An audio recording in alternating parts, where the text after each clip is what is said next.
Hi, hello po sa inyo. Nandini ho tayo sa isang napakalaking puno ho ng rambutan. Ito ho ay 10 taon na at napakahitik ho ng bunga, napakarami. Ayan ho, namumula. Kitang-kita ho sa video na napakarami hong bunga. Nito hong puno ho ng rambutan.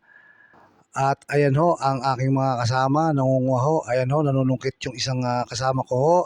At pinupulot ho namin yung mga nalalaglag ho na bunga ho ng rambutan na napakahitik ho. Ayan, napakadami ho nga bunga nito, nakapaligid sa buong puno ho ng rambutan.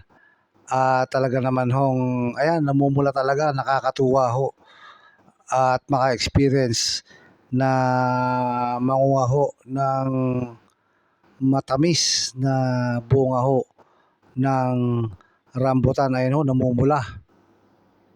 So ito ho yung aming mga pinanguha. Ayan ho, napakapupula ho at talagang sariwang sariwa.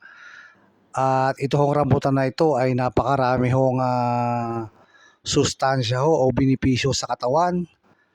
Kaya napakaganda hong kumain itong rambutan na ito. Lalong-lalo na ho kapag ito ay sariwa. Marami hong benepisyo talaga na maibibigay ito hong pagkain ng rambutan. Ayan ho. So subukan ho nating timusan o tikman. Ayan ho. Itong matamis na rambutan. Ayan, biniyak ko ho yung rambutan. At titikman ho natin. Ayun ho, matamis na matamis ho. Ayos na ayos ho ang lasa nito hong rambutan.